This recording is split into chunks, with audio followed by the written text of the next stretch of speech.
हमारे चैनल को सब्सक्राइब करें और बेल आइकन दबाएं।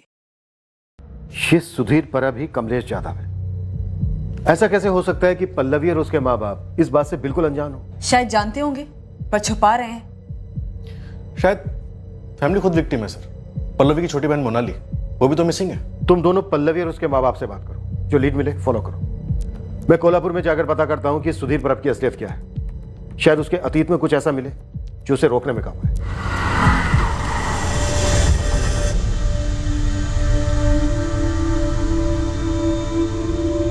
इंस्पेक्टर मिलन, मैं इस बात से वाकिफ हूँ, लेकिन मुझे ज्यादा फिक्र है उसके अगले शिकार की।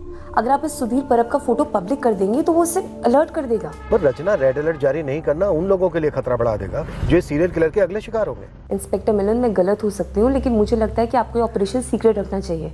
आपको अपनी पुलिस टीम्स और खबरियों को महाराष्ट्र के अलग अलग शहरों में भेजकर इस किलर के पास पहुंचना चाहिए। आप इसका फोटो पब्लिक कर देंगे तो वो शायद अंडरग्राउंड हो सकता है, और फिर पता नहीं वो कौन कौन से शहरों में जाके किन किन औरतों को अपना शिकार बनाए। बहुत शातिर आदमी है। ओके रचना, एक पॉइंट तक ये ऑपरेशन सीक्रेट रहेगा, पर ज्यादा देर नहीं। एक जगह कमलेश यादव, दूसरी जगह सुधीर परब, जहाँ से अरेस्ट हुआ था। पता नहीं किस नाम से ऑपरेट करता है। कोठों पर जाता है, कंस्ट्रक्शन साइट पे काम करता है। ऐसे जगह को टारगेट करो। एक शहर, एक कस्बा, एक गांव, कुछ नहीं बचना चाहिए। पुलिस वाले टारगेट टिप देने को रेडी है, बस खबर पक्की होनी चाहिए। 12 अक्टूबर को निकला था कमलेश। उसके बाद कभी लौटा ही नहीं। कोई फोन, कुछ भी नहीं सर। ये उसका तब का नंबर है। ये नंबर 12 अक्टूबर से बंद है? हाँ, मैंने सतारा पुलिस स्टेशन में भी यही नंबर दिया था। पाटिल सर, अक्टूबर 2016 में जो आपने कमलेश यादव के कॉल रिकॉर्ड्स और फोन की डिटेल्स निकलवाई थी, आप वो मुझे भेज दीजिए। ठीक है सुधा, मैं भिजवा दूंगा। मगर कमलेश यादव का फोन अक्टूबर 2016 से लेकर अभी तक स्विच ऑफ है।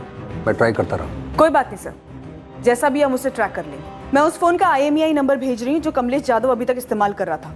मुझे इस फोन की पूरी डिटेल्स चाहिए अब तक की, अगर ये फोन किसी और नंबर से इस्तेमाल हुआ हो या हो रहा हो। 12 अक्टूबर 2016 को आपका पति कमलेश यादव गायब होता है, और उसके ठीक 2 दिन बाद यानी 14 अक्टूबर को आपकी बहन और आप लोगों की बेटी मोनाली कुर्वेकर चिपलून जाती है नौकरी के लिए, और उसके बाद कभी नहीं दिखती। आप लोगों ने कभी दो और दो नहीं मिलाया? एक बार भी शक नहीं हुआ इस सब के पीछे कमलेश यादव हो सकता है? पहले तुमको यही नहीं मालूम था कि कमलेश यादव गायब हुआ है, और एक हफ्ते के बाद में पल्लवी ने हमको ये बताया। साहब, कमलेश मेरा पति है।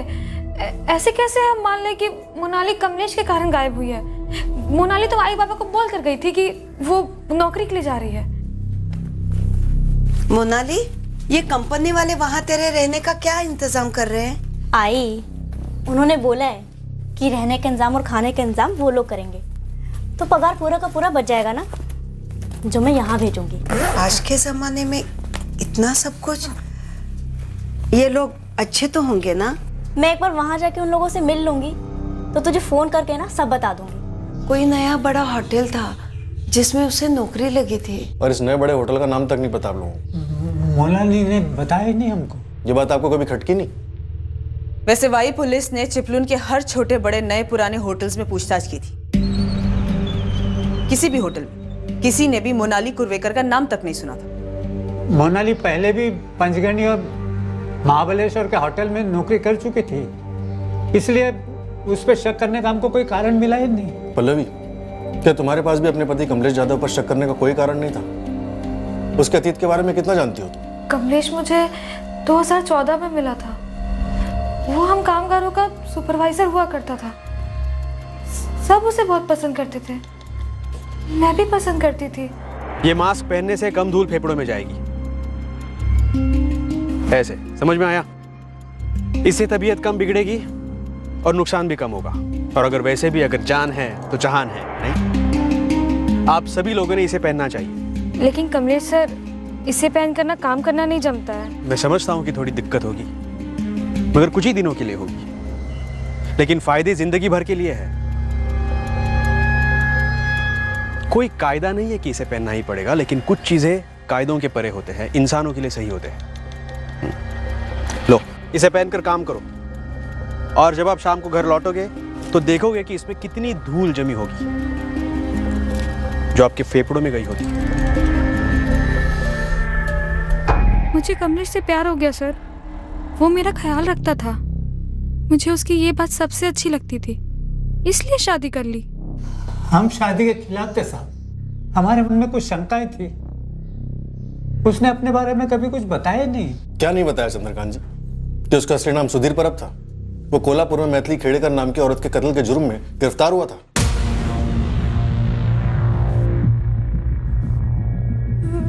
मैं किसी मैथिली के बारे में नहीं जानती। मुझे शक था कि कमलेश की जिंदगी में कोई मधु है। हर बारी उसे अलग अलग कपड़े में देखना उसे पसंद है। उसे मधु मधु करके बुलाता था। तो इस मधु की बात को लेकर तुमने क्या किया पल्लवी? कभी मधु के बारे में कुछ जानने की कोशिश की? कभी कमलेश से कुछ पूछा? हाँ, कमलेश, तुमने आज फिर मुझे मधु कहकर पुकारा। अच्छा, मधु? हाँ, तुमने पुकारा। मधु, हो गया मेरा, निकल रहा हूं मैं। पता नहीं क्यों, बस निकल गया होगा। लेकिन कमलेश, ये पहली बार नहीं हुआ है।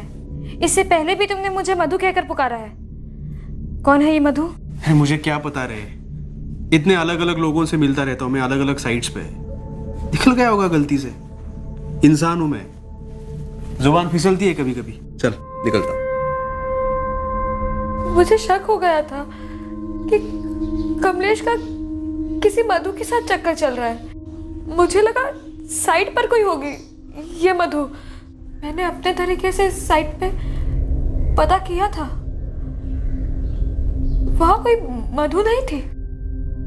जब पल्लवी उस कमलेश को हमसे मिलाने लाई थी, हमने उसके माँ बाप के बारे में, उसके परिवार के बारे में पूछा। ठीक है, बचपन में तुम्हारे माँ बाप गुजर गए, लेकिन कमलेश, तुम्हारा कोई गांव तो होगा ना? किसी न किसी गांव में, कस्बे में कोई ना कोई रिश्तेदार तो होगा ही। अगर होगा भी तो मुझे कुछ याद नहीं है। इतने साल अकेला रहा हूँ, कुछ याद ही नहीं है बचपन के बारे में। लेकिन मेरे बाबा ने मेरे लिए काफ़ी कुछ छोड़ रखा था। उसी से मैंने अपनी इंजीनियरिंग कंप्लीट की, सब खुद किया मैंने। हाँ, कुछ रिश्तेदार थे ज़रूर, लेकिन उनका रिश्ता सिर्फ पैसों से था। लेकिन मैंने किसी को भी अपने करीब नहीं आने दिया। तो तुम्हारे बाबा क्या करते थे? बिल्डर थे। काफ़ी कुछ ज़मीनें छोड़ी है मेरे लिए, पुणे में, मुंबई में। ज़मीनें हैं पुणे में, मुंबई में, इंजीनियरिंग पढ़े हो और इस सब के बावजूद कामगारों के सुपरवाइजर बने? हाँ, क्योंकि बाबा ने जो छोड़ा है वो कहीं भागा तो नहीं जा रहा है। और वैसे भी मुझे लोगों के साथ काम करना बहुत अच्छा लगता है, उनके बीच रहकर काम करना बहुत अच्छा लगता है मुझे। पल्लवी बेटा, मैं घुमा के बात नहीं करूंगा, सीधे बोलूंगा। कमलेश ये आदमी मुझे टेढ़ा लग रहा है। वो कोई टेढ़े वेढ़े आदमी नहीं है, उन्हें वाकई लोग पसंद करते हैं।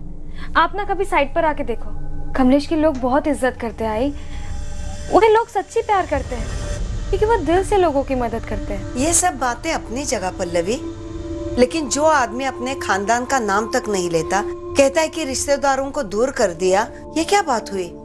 सबसे बैर तो नहीं हो सकता, जबकि वो कहता है कि उसे लोग पसंद है। आप लोगों ने उसे सही तरीके से नहीं देखा है। मैंने देखा है बाबा। हमने जिंदगी देखी है बेटा पल्लवी। मैं इस शादी को अपनी रजामंदी नहीं दे सकता।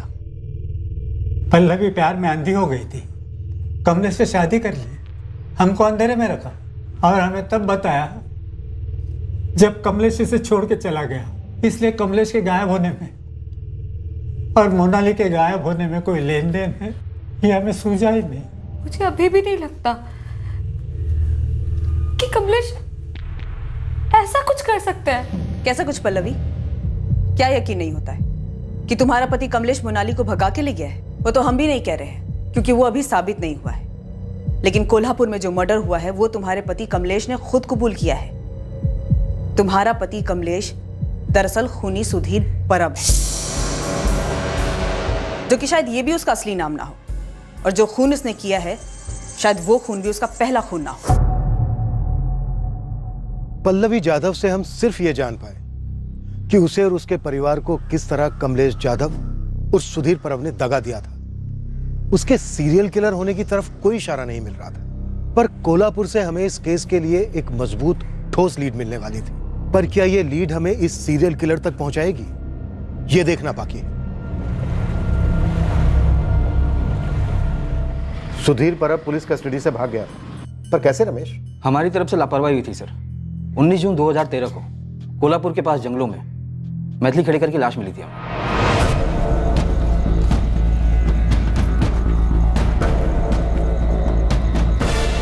और अब जब आप अपने केस के बारे में बता रहे हो, मुझे याद आ रहा है कि हमें मैथिली खेड़ेकर के पर्स में से एक पैन कार्ड मिला था किसी सचिन पांडे नाम के आदमी का। कॉन्डोम पहनकर सेक्सुअल असॉल्ट हुआ था? नहीं, पर आपके ही केस की तरह मैथिली को भी बेहोशी की वही दवा पिलाई गई थी, एल्केजरॉन। मडगांव के केस में भी वही ड्रग्स इस्तेमाल हुई रमेश, और ना जाने कितने केसेस में ऐसा हुआ होगा। जिसका पैन कार्ड मिला था मैथिली के पर्स में, उस सचिन पांडे का क्या कहना था? इससे पहले कि हम सचिन से बात करने उत्तर प्रदेश जाते हैं, लाश की पहचान हो चुकी थी। हमें पता चल गया था कि लाश मैथिली खेड़ेकर की है। कैसे? मैथिली पास ही कंस्ट्रक्शन साइट पर कामगार थी, सुधीर परब के साथ रहने लगी थी। ये तो मैथिली है, हमारे साइट की कामगार थी। किसी से भी पूछ लीजिए, सब लोग यही कहेंगे कि मैथिली का और लेबर सुपरवाइजर सुधीर परब का चक्कर चल रहा था। ये उसके साथ उसके घर पे रहने लगी थी। कब से? यही कोई 4-6 महीने से। ये लेबर सुपरवाइजर सुधीर परब कहाँ है? 4-5 दिन पहले नौकरी छोड़कर चला गया। उसका कोई पता वता नंबर कहीं लिखा है? हाँ जी बिल्कुल है ना, 2 मिनट दीजिए। मतलब सुधीर परब आसानी से हाथ लग गया? हाँ, पर अब मुझे लग रहा है कि शायद उस दौरान सुधीर ने कत्ल करना शुरू नहीं किया था। शायद मैथिली उसकी पहली शिकार थी। पर उसने सचिन पांडे का पैन कार्ड तो छोड़ा था पीछे, इन्वेस्टिगेशन को भटकाने। पर उस तक जाने की बजाय सीधे सुधीर परब को उसके घर से उठाने निकल पड़े, रत्नागिरी। कत्ल के बाद सुधीर अपने घर में छुपा बैठा था।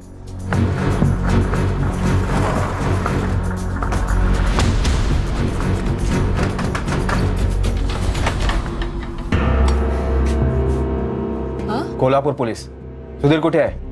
अंदर है वो। क्या बात है साहब? बुलाओ उसको। सुधीर, काय गो? पुलिस आई तेरे लिए कोल्हापुर से। काय झालं साहब? अरे शर्ट कहाँ पहन रहा है?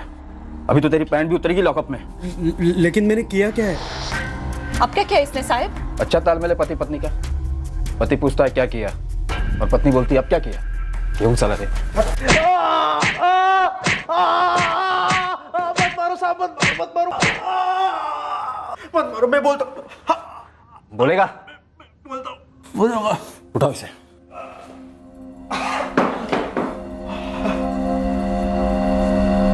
बोलता हूँ मैं बोलता हूँ। मैंने मैथिली को मारा। पहले पूरी कहानी बकेगा तू, फिर सोचेंगे मारे या ना मारे।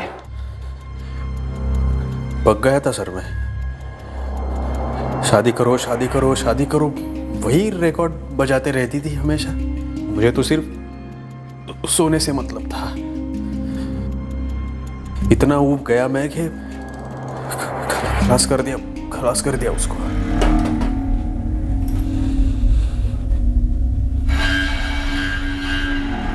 चार महीने से ऊपर हो गए, 2 हफ्ते में करने वाले थे।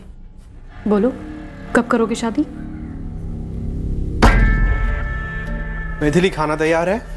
तुमने बताया नहीं कब करोगे शादी।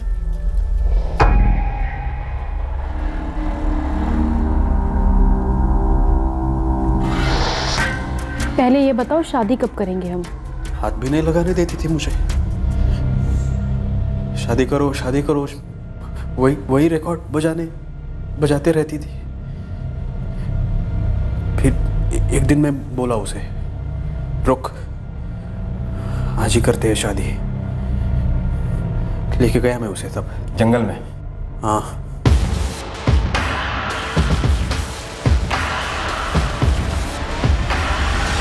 मैंने मैथिली को बोला वहाँ एक मंदिर है, वहीं कर लेंगे शादी। और फिर उसे अल्केज़ोरान पिला दिया, बेहोश कर दिया। मुझे शादी नहीं करनी थी उससे। इस दवा के बारे में कैसे पता चला तुझे? मेरी आई बीमार रहती थी, डॉक्टर ने बोला था ये दवा पिलाओ, दर्द कम होगा, नींद भी अच्छी लगेगी। तो मैथिली को भी दे दी मैंने ये।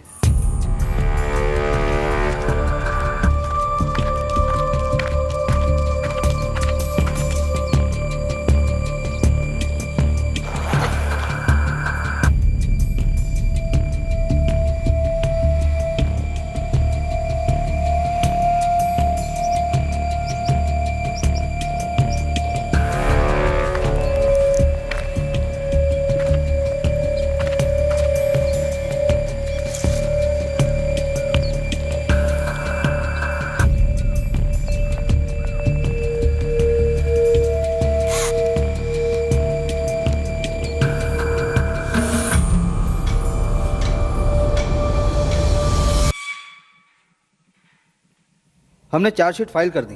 हमारी रिमांड खत्म होते ही सुधीर को जुडिशियल कस्टडी में भेजा गया। सुधीर पर अब अंडर ट्रायल था, उसके केस की सुनवाइयां होनी थी, पर उसके पहले ही जुडिशियल कस्टडी में सुधीर ने आत्महत्या करने की कोशिश की। कैसे? सुधीर के सेल में जो उसके साथी कैदी थे उनसे शिकायतें आती थी कि सुधीर परब उन सबके लिए परेशानी बन गया है। ये सुधीर परब सेक्स एडिक्ट था, जेल में उसकी तलब पूरी नहीं हो रही थी तो वो वहाँ के कैदियों के साथ उल्टी सीधी हरकतें करता था। आप समझ रहे हैं ना? हमने जब सुधीर की पत्नी शीतल को मैथिली खेड़ेकर के कत्ल के बारे में बताया तो वो उतनी चौंकी नहीं। वैसे मेरे कर्म फूटे थे साहिब, जो मेरे माँ बाप ने मुझे उस जानवर के गले बांध दिया। जेल से भी शिकायत आ रही है, उल्टी सीधी हरकतें करता रहता है वो दूसरे कैदियों के साथ। उस हलकट को तो कोई भी चलेगा, कुछ भी चलेगा और कहीं भी चलेगा। 6 महीने पेट से थी मैं साहिब, अपना बच्चा खोया मैंने उसके कारण, लेकिन उसका वहशी पेट कभी नहीं भरता था।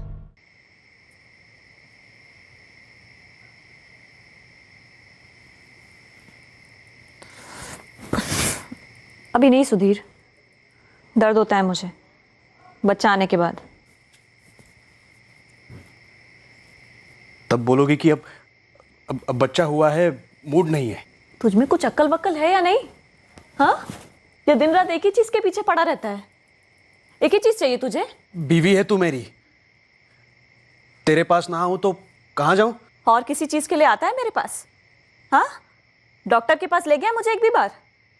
2 मिनट बैठ के बात की मुझसे? घर के काम में तो हाथ बटाता नहीं है तू, दिन रात यही सब चाहिए क्या तुझे? इसीलिए शादी करके लाया? सो जा चुपचाप। मैं बता नहीं सकती साहिब क्या क्या करता था वो।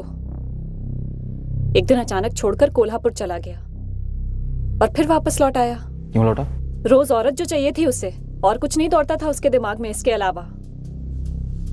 उसके बच्चे को जन्म दिया था मैंने, एक पैसा नहीं दिया उसने आज तक।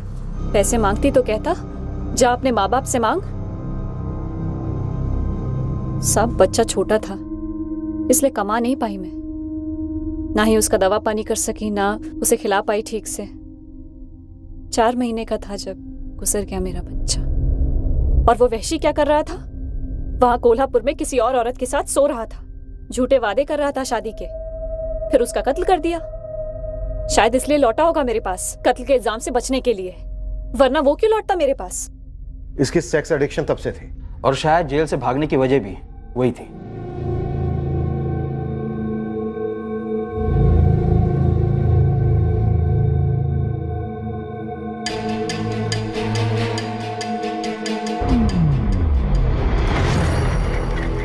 हाथ की नस काटी थी सुधीर ने, पर उसका मकसद खुदकुशी बिल्कुल नहीं था, यह हमें बाद में समझ में आया। हॉस्पिटल में पहले 2 दिन चुपचाप पड़ा रहा, तीसरी रात को हमारे कांस्टेबल कामले को चकमा दे गया।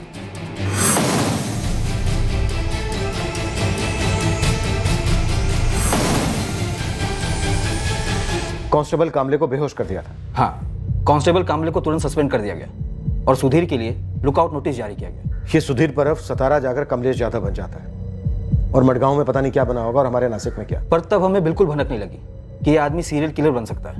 यही तो मार खाते हैं। ऑलरेडी एक मर्डर में फरार कातिल ऐसा जुर्म दोबारा कर सकता है, सोसाइटी के लिए कितना बड़ा खतरा बन सकता है। इस पॉसिबिलिटी को, इस गंभीरता को समझते ही नहीं। विनीत, तुम रत्नागिरी के लिए निकलो, इस सुधीर परब की पत्नी शीतल को ले आओ। अभी निकलता हूँ सर। सदा कमलेश यादव की साली मोनाली कुर्वेकर के केस पर काम कर रही है। शायद मोनाली का भी मर्डर हो गया। बिल्कुल हो सकता है। हमें जल्द से जल्द ये पता लगाना है कि ये सीरियल किलर इस वक्त कहाँ हो सकता है।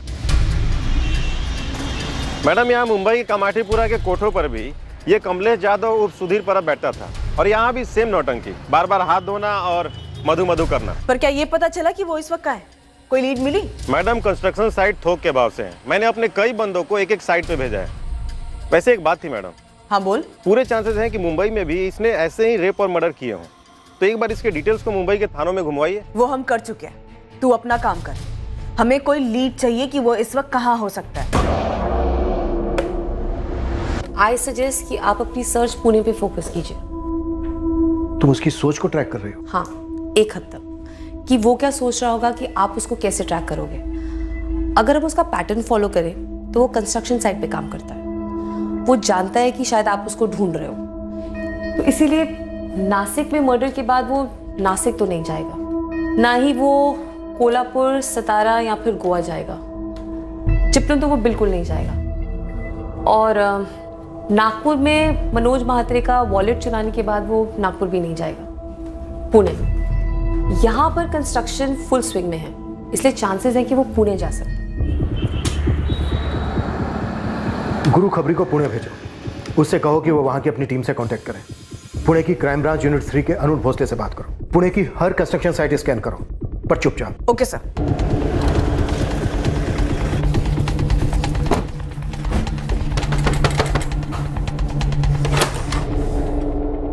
नासिक क्राइम ब्रांच, ग्रामीण विभाग। आप क्या है साहब? वही तुम्हारा पति सुधीर। वो अब मेरा पति नहीं है।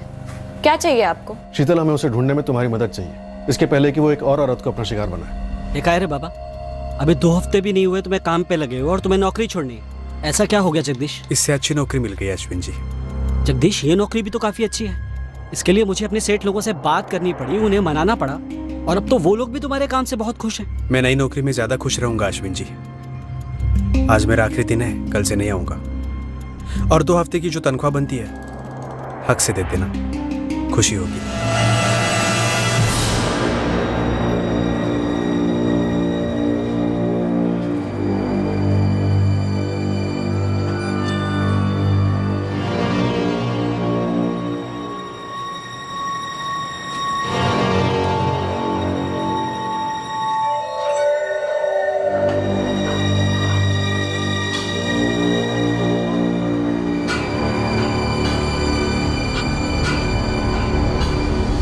इसे तो तुम जानती हो, कोल्हापुर में इसकी लाश मिली थी 2013 में। गोवा मडगांव 2014। इस औरत की अभी तक पहचान नहीं हो पाई है। ये मोनाली कुर्वेकर चिपलून से गायब हुई। इसकी बड़ी बहन पल्लवी से शादी की सुधीर ने, कमलेश जाधव बनके, सतारा में। पहले वो गायब हुआ, उसके 2 दिन के बाद मोनाली गायब हुई। हमें शक है सुधीर ने उसके साथ कुछ किया होगा, लेकिन हमारे पास कोई ठोस सबूत नहीं है। मैं सुधीर को कभी पहचान नहीं पाई साहब। उस लीचड़ आदमी के साथ मेरा सिर्फ इतना ताल्लुक था कि मैं बदकिस्मती से उसकी पत्नी थी, और यही मेरी सबसे बड़ी गलती थी। जब पुलिस उसे पकड़ कर ले गई, उसके बाद मैं उससे कभी नहीं मिली। जब वो जेल से भाग गया, पुलिस आई थी पूछताछ करने, तब भी मैंने यही कहा था, और आज भी मैं यही कह रही हूँ साहब कि मैं सुधीर के बारे में कुछ नहीं जानती, सच में। शीतल, अगर सुधीर के बारे में कोई कुछ जानता है और बता सकता है तो वो सिर्फ तुम हो। सुधीर की माँ यहाँ रहती थी, जो 2012 में गुजर गई। उससे ज्यादा और कुछ नहीं जानती मैं। हम उसे पुणे में ढूंढ रहे हैं। वहां उसका कोई दोस्त या रिश्तेदार हो सकता है, कोई अंदाजा है तुम्हें? मैं क्या अंदाजा लगाऊं साहिब, सुधीर को कभी मैं पहचान ही नहीं पाई। बस इतना जानती थी कि उस आदमी में हवस भरी पड़ी थी, लेकिन वो इतनी औरतों का खून कर देगा, ये कभी नहीं सोचा था मैंने। हाँ, भगवान से इस बात का शुक्रिया अदा करती हूँ कि उसने मुझे नहीं मार डाला। किसी मधु को जानती हो तुम? मधु? मधु? कौन मधु? मैं तो पहले दिन से बोल रहा था, इस कमलेश पर भरोसा नहीं किया जा सकता। शुक्र है पल्लवी, उसने तुझे छोड़ दिया। कहीं हमारी मोनाली उसके चुंगल में तो नहीं फंसी। इस आदमी की मानसिक कंडीशन की सच्चाई क्या है? ये कुछ औरतों को मारता है और कुछ औरतों को छोड़ देता है, लेकिन ये जिन औरतों को मारता है, क्यों मारता है, ये मुझे जानना है, समझना है और उससे पूछना है आमने सामने बैठकर। पर मेरी स्टडी ये कहती है कि ये सिर्फ उन औरतों को मारता होगा जो इसके सामने सरेंडर नहीं करती। इसलिए इसने अपनी दूसरी पत्नी पल्लवी को नहीं मारा, जिससे इसने कमलेश जाधव बनकर शादी की थी। पर इसने मैथिली खेड़ेकर को भी मार डाला, जो अपनी मर्जी से इसके साथ रह रही थी। हाँ, लेकिन शादी के लिए भी प्रेशर डाल रही थी ना। इस आदमी को किसी रिश्ते में बंधना पसंद नहीं है। मैथिली को भी किसी बहाने से, शादी के बहाने से जंगल लेकर गया होगा और फिर मार दिया होगा। और एक गोवा वाले केस में और ये आपके नासिक वाले केस में, इसमें भी यही हुआ होगा या फिर कुछ और। ये तो वही बताएगा इन दोनों केसेस में क्या हुआ था। पूरा पुणे खंगाला जा रहा है उसकी तलाश में। सब पूरे चांसेस हैं कि आपको मोनाली की लाश वाई और चिपलून के बीच में मिलेगी। हो सकता है कि इसने मोनाली को नौकरी का झांसा दिया हो, या फिर किसी और बहाने से, मंदिर के बहाने से ये इसको वाई और चिपलून के बीच में किसी सुनसान जगह पे ले गया हो और वहाँ मार दिया होगा।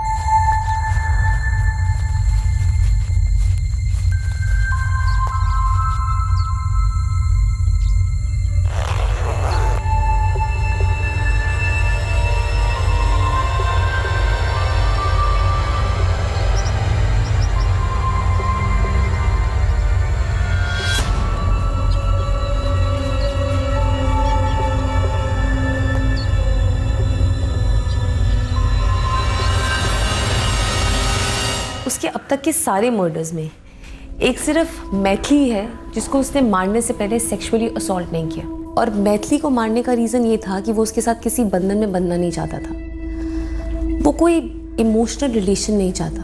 एक बार उसकी फिजिकल नीड पूरी हो जाती है, उसके बाद वो औरत उसके लिए मायने खो देती है। वो औरत को जैसे एक जीतने वाली चीज़ समझता है, और एक बार जीत हासिल हो गई उसके बाद वो आगे बढ़ना पसंद करता है, जैसे कि पल्लवी के साथ हुआ। पल्लवी उसको बहुत आसानी से मिल गई, लेकिन हो सकता है कि पल्लवी की बहन मोनाली, वो शायद उसके लिए एक चैलेंज हो, एक चुनौती।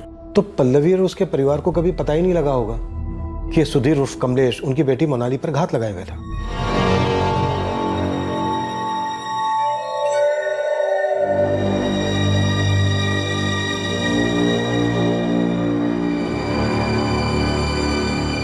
वो जिन सेक्स वर्कर्स के पास जाता है उनका कत्ल नहीं करता है, क्योंकि वो उसके लिए कोई चुनौती नहीं है। वो पैसे देकर उनको खरीद चुका होता है। जब हमने पुणे सिटी को टारगेट किया और इस हत्यारे को खोजने लगे, हमें कोई आइडिया नहीं था कि हम उसे पुणे में धर लेंगे। हम बस एक चांस ले रहे थे, क्योंकि हमारे पास कोई और विकल्प था ही नहीं। पर ये जो हमने ब्लाइंड खेला, चांस लिया, ये हमारे लिए फायदेमंद साबित हुआ। हाँ, बैठिए मैं इसके साथ। इसके बारे में जो भी पता है सब बता।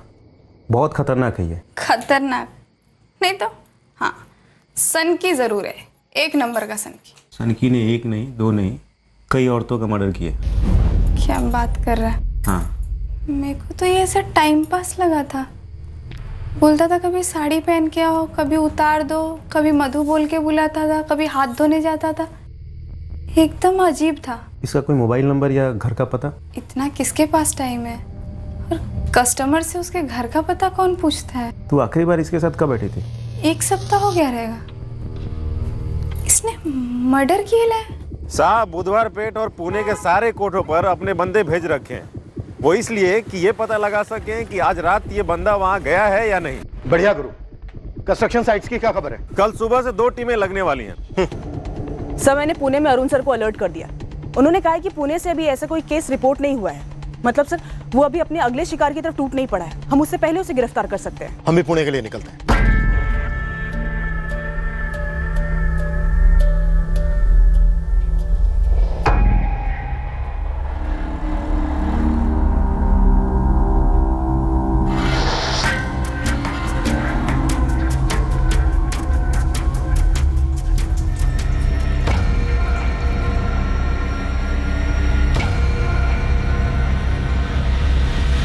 राजू, दीपक, आज ही आजूबा को तकलीफ मत देना।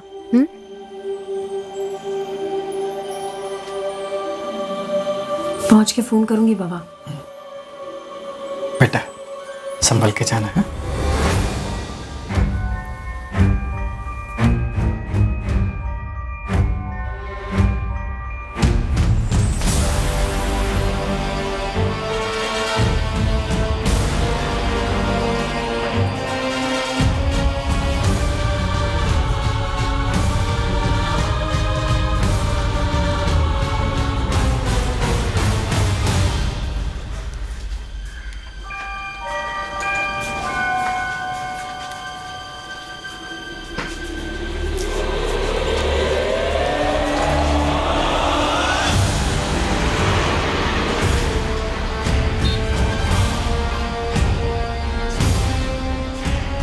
आगे ना एक मंदिर है, मेरा कब से मन कर रहा है वहां जाने का। माथा टेकेंगे और आगे बढ़ेंगे। रास्ते में है? हाँ, बस रास्ते में ही है, 5-10 मिनट लगेंगे। अभी तुम नई नौकरी शुरू करने जा रही हो, दर्शन तो बनता है नहीं? ठीक है।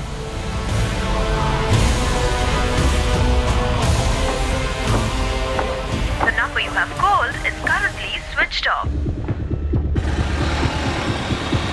भाई, ये आदमी जगदीश माने के नाम पर यहाँ लेबर सुपरवाइजर के तौर पे काम करता था। परसों ही नौकरी छोड़ी है इसने, और उसका फोन भी स्विच ऑफ आ रहा है। क्या हुआ? किया क्या जगदीश ने? बहुत बड़ा कांड किया, सनकी है बंदा। मुझे भी लगा था ऐसा। क्या कहा रहता था? चकभूषण टेकरी के पास घर है इसका।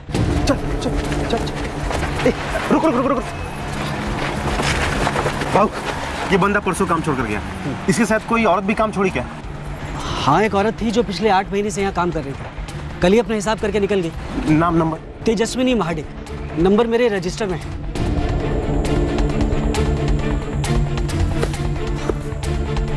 जगदीश, और कितना दूर है? बस यही है, 10 मिनट में पहुंच ही जाएंगे। तब तक ये ठंडा पी लो।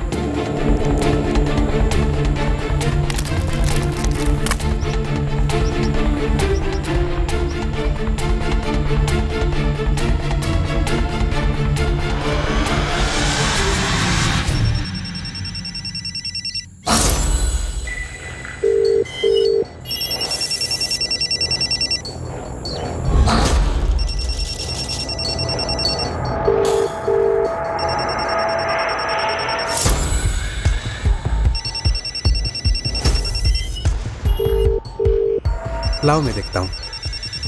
ये अचानक इतनी नींद क्यों आ रही है? धूप की वजह से आ रही होगी। तेजस्विनी फोन नहीं उठा रही है। उसके घर का एड्रेस भी है मेरे पास। जल्दी तो जल्दी। अब इस तेजस्विनी का फोन स्विच ऑफ है। हाँ सर, मैं तेजस्विनी के घर ही जा रहा हूँ और 2 बंदे को खूनी के घर भेजा है। हम आधे घंटे में पुणे पहुंच रहे हैं। तुम जल्द से जल्द तेजस्विनी के घर पहुंचो। तुरंत मुझसे कांटेक्ट करो। तेजस्विनी यही रहती है? हाँ, क्यों? बुलाइए जरा। वो घर पर नहीं है। वो आज सुबह सोलापुर काम के लिए गई है। इसके साथ गई? नहीं, हम तो नहीं जानते इसको। हाँ, तेजस्विनी कह रही थी उसका कोई सुपरवाइजर है जगदीश माने करके, उसने एक अच्छी नौकरी दिलवाई है उसे। तेजस्विनी का और भी कोई नंबर जो अभी है, उसके अलावा कोई नंबर? नहीं, उसका एक ही नंबर है। पर आप लोग हो कौन और तेजस्विनी के बारे में इतना पूछ रहे हो? मेरी बेटी ठीक तो है ना? माँ जी, आपकी बेटी खतरे में हो सकती है। उसकी अगर कोई फोटो है तो जल्दी दीजिए, तुरंत। खतरे में? किस खतरे में है मेरी बेटी? सर, देर हो गई। सन की तेजस्विनी को लेकर सोलापुर निकल गया। कैसे निकली? तेजस्विनी की माँ बता रही थी बस से।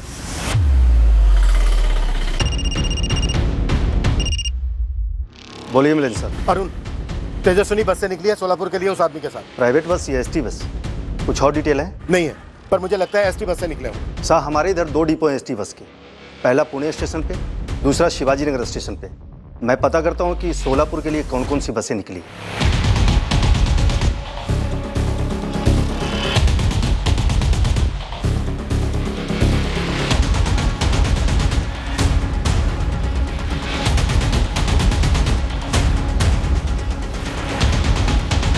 इस वक्त हमारा मुकाबला समय से था और हम काफी पीछे चल रहे थे। हमारा मुजरिम हमसे जितने करीब था उतना ही दूर भी था। वो हमसे एक कदम आगे ही था, पर फिर भी हमने हार नहीं मानी। हमने पुणे से निकलने वाली सोलापुर की हर एक एसटी बस को टटोला, ये समझकर कि मुजरिम अपनी टारगेट तेजस्विनी को एसटी बस में ले गया होगा। हमने दोनों की फोटोज भी सर्कुलेट की थी। हम पुणे सोलापुर के रास्ते पर हर पेट्रोलिंग टीम के टच में थे। हर गुजरने वाली बस को रोका जा रहा था, एसटी, प्राइवेट, सभी। सोलापुर पुलिस पे फुल रेड अलर्ट पे, उधर आने वाली सभी बसों की तलाशी ले रहे हैं। इनकेस हमसे कोई बस मिस हो जाए। मुझे डर है कि कहीं देर ना हो गई। हमारे खोज शुरू करने से पहले कहीं वो उतर ना गया। कत्ल की लोकेशन ज्यादातर सुनसान इलाके रहे हैं, जिनका मुआयना वो पहले ही करा था। फिर भी लगे रहते हैं। कम से कम हमें इतना तो मालूम है कि वो इन 2 शहरों के बीच में है। हम उस तनकी को पकड़ लेंगे सर। उम्मीद यही है कि वो तेजस्विनी के साथ कुछ करे, उसके पहले ही हम उसे धर पाएं। दिन के आखिर में कई बसों की स्कैनिंग के बाद आखिरकार हमें हमारी मंजिल नजर आने लगी। तीर निशाने पर लगने को था।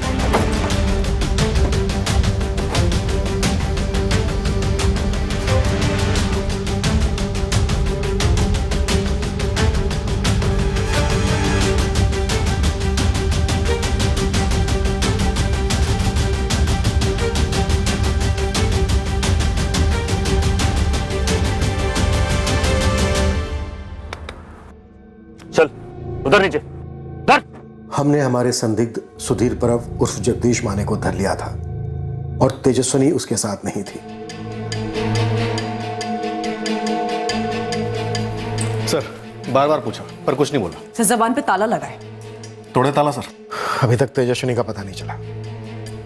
अभी नहीं। इंस्पेक्टर, मैं सजेस्ट करूंगी कि आप सुधीर पर 3rd डिग्री इस्तेमाल ना करें। इतने मर्डर किए उसने, उसके दिमाग में पता नहीं क्या कुछ चल रहा होगा और हो सकता है कि अगर आप उस पर 3rd डिग्री इस्तेमाल करेंगे तो वो एकदम खामोश हो जाए। हमने उसकी दोनों पत्नियों को भी बुलाया, शीतल और पल्लवी। वो उन्हें भी कोई रिस्पॉन्स नहीं दे रहा है। शायद वो इससे रिस्पॉन्ड नहीं करेगा। इंस्पेक्टर, आप मेरे वहाँ आने तक का वेट कर सकते हैं, मैं उससे बात करूँगी। ओके, लेकिन जल्दी आना।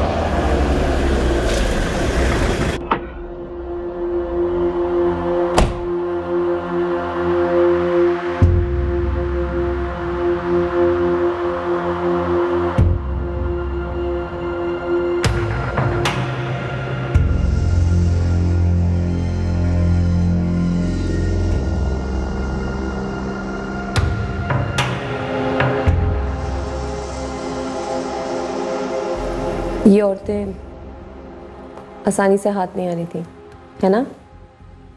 तुम्हें 24 घंटे यही ख्याल रहता, यही सोचते रहते कि इनको पाना है, छूना है, इनके साथ सोना है, लेकिन इनको बता नहीं सकते कि ऐसा ऐसा है।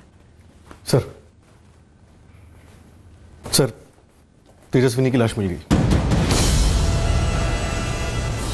कहाँ? पूना से लगभग 50 किलोमीटर दूर, सोलापुर की तरफ, जंगल इलाके में।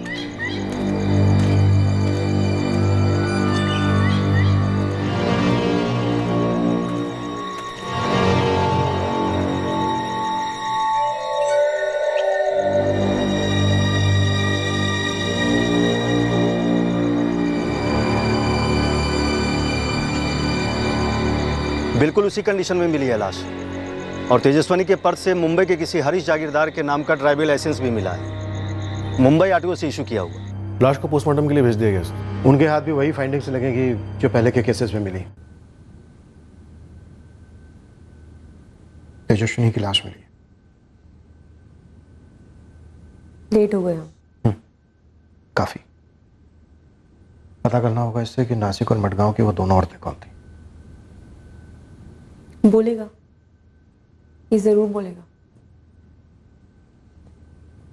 सुधीर, एक खबर है तुम्हारे लिए। मधु आई है तुमसे मिलने।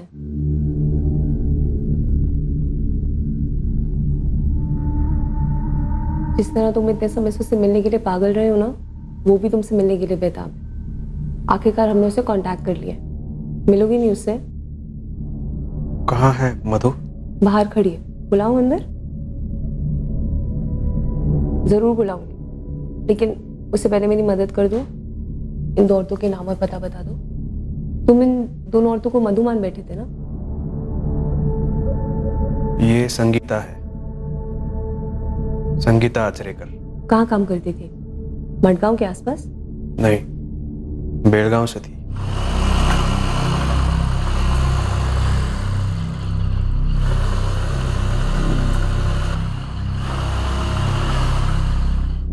इस संगीता को तुम बेलगांव से मडगांव लेके आए थे किसी नौकरी के बहाने? मडगांव नहीं, पणजी। और फिर वहां तुमने कृष्ण मंदिर में माथा टेकने का बहाना बनाया। तुम वहां पहले भी गए हो? हाँ।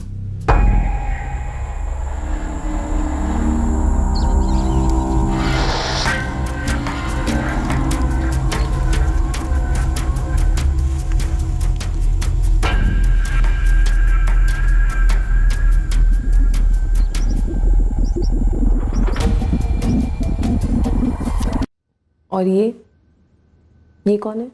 मधु। मधु कहाँ है? कहाँ है मधु? सुधीर, बस तुम मुझे ये बता दो कि ये औरत कौन है, फिर मैं मधु को अंदर बुलाती हूँ। वो भी काफी समय से तुम्हें मिलने के लिए इंतजार कर रही है। ये वैष्णवी है, वैष्णवी परदेशी। और तुम इसे नासिक कहाँ से लेके आए थे? सूरत से। ये किसी कंस्ट्रक्शन साइट पे काम करती थी?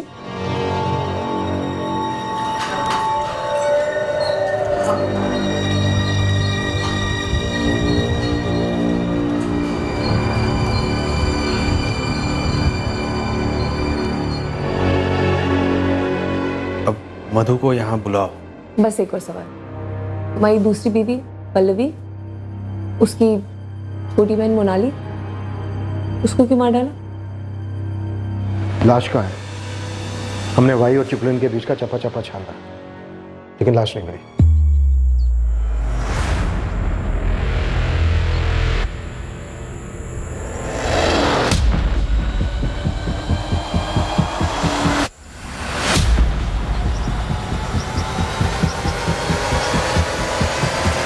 मोनाली मानी कैसे? पंचगनी में उसे सिर्फ 5,000 मिल रहे थे।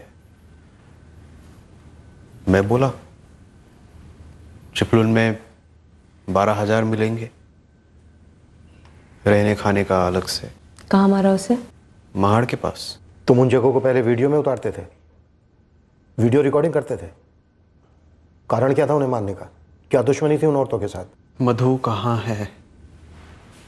क्या तुम इन औरतों को पहले अप्रोच करते थे और ये तुम्हारे साथ सोने से मना कर देती थी, इसलिए तुम इनकी ड्रिंक में बेहोशी की दवाई मिलाते थे, कॉन्डोम यूज़ करते थे और इनके साथ सेक्स करते थे और फिर इनका कत्ल कर देते थे? सुधीर, तेजस्विनी को मारने के लिए तुमने इसको इस्तेमाल किया, बाकी सबके मर्डर्स के लिए भी तुमने चाकू का इस्तेमाल किया। तुम लोगों की आइडेंटिटीज बड़ी चालाकी से चुराते, काफी शातिर प्लानिंग रहती होगी, नहीं? मधु कहाँ है? ये आदमी मानसिक रूप से प्रभावित जरूर है, पर ऐसा लगता नहीं कि इसको कोई गंभीर मानसिक बीमारी है। ये आदमी विकृत है। इसका दिमाग स्टडी करने के लिए इससे डिटेल में बातचीत करनी होगी। हमें जो चाहिए था वो मिल गया है, केस सोल्व हो गया। अब हम चार्जशीट फाइल कर सकते हैं। संगीता आचरेकर और वैष्णवी परदेसी, इन दोनों की फैमिली को ट्रेस करना होगा। रचना, इस हत्यारे को स्टडी करने का तुम्हें काफी वक्त मिलेगा। अब हम इसे फरार नहीं होने देंगे। एंड आई होप इंस्पेक्टर, अगर फ्यूचर में ऐसा कोई केस आए तो स्टडी को काम में लाया जाएगा। पल्लवी को गहरा सदमा बैठा उसके पति की हकीकत जानकर। उसका परिवार हक्का बक्का रह गया ये जानकर कि उनकी दूसरी बेटी इसी आदमी के हाथों मारी गई थी। तेजस्विनी का परिवार तहस नहस हो गया ये जानकर कि तेजस्विनी को धोखे से ले जाया गया और फिर कत्ल कर दिया गया। तेजस्विनी के केस में भी मॉडस ऑपरेंडी सेम थी। पहले बेहोश किया गया और मार डालने से पहले सेक्सुअल असॉल्ट किया गया। महाड़ पुलिस से कांटेक्ट करने पर पता चला कि मोनाली कुर्वेकर की लाश उन्हें पास ही के जंगलों में मिली थी। शिनाख्त ना होने पर उसे लावारिस मानकर उसका क्रियाकर्म कर दिया गया था। संगीता आचरेकर और वैष्णवी परदेसी के परिवारों से कांटेक्ट किया गया। पता चला दोनों तलाकशुदा थी और अकेली रहती थी। दोनों के परिवार वालों ने औपचारिक तौर पर इंक्वायरी की थी उनके काम की जगह पर उसके बाद उन्हें एक तरीके से भुला ही दिया था।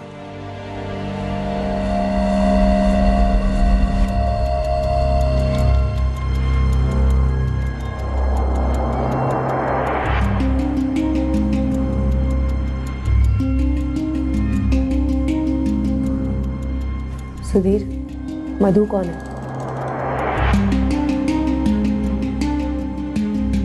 हमें अब तक नहीं मालूम मधु कौन है, जिसके बारे में विजय बार बार जिक्र करता रहता है। संगीता आचरेकर के लिए वो पीटर गोम्स, पल्लवी और उसके परिवार के लिए वो कमलेश जाधव बना, सूरत की वैष्णवी परदेसी के लिए वो विजय शिंदे था, तेजस्विनी उसे जगदीश माने के नाम से जानती थी, शीतल और मैथिली खेड़ेकर के लिए वो सुधीर परब था। साइकेट्रिक एग्जामिनेशन के बाद डॉक्टर्स इस नतीजे पर पहुंचे कि इस आदमी को कोई मनोवैज्ञानिक बीमारी नहीं थी। ये मानसिक रूप से काफी सक्षम था अपने गुनाहों को प्लान कर अंजाम देने के लिए। पता चला ये केवल ओवरसेक्स्ड यानी अति कामुक इंसान है। जो औरतें इसकी पहल को ठुकराती या इस पर किसी तरह का दबाव डालती या जिन पर यह काबू नहीं कर पाता तो ये उनका रेप और कत्ल कर देता। और चूंकि एक बारी उसकी मॉडस ऑपरेंडी काम कर गई थी, वो बार बार यही भयंकर जुर्म दोहराता रहा। ब्रोकन विंडो थ्योरी, कभी भी किसी केस को अनसुलझा या अधूरा नहीं छोड़ना चाहिए। सुधीर परब का हॉस्पिटल से फरार होना छोटी बात नहीं थी। उसका इस कदर पीछा होना चाहिए था कि वो अपने अगले शिकार संगीता आचरेकर तक पहुंचने से पहले ही गिरफ्तार होता। संगीता का केस अनसुलझा रहा, मोनाली का केस अनसुलझा रहा, कमलेश जाधव का गायब होना भी पूरे जोश के साथ इन्वेस्टिगेट किया जाना चाहिए था। शायद वैष्णवी परदेसी का केस होता ही नहीं, तेजस्विनी का केस तो होना ही नहीं चाहिए था। अब हम पूरी ताकत से लड़ेंगे सुधीर परब को कड़ी से कड़ी सजा दिलवाने के लिए। फिर मिलेंगे अगले हफ्ते क्राइम पेट्रोल सतर्क में। जय Hind. For more updates, subscribe to our channel, click the show links and enjoy watching the videos.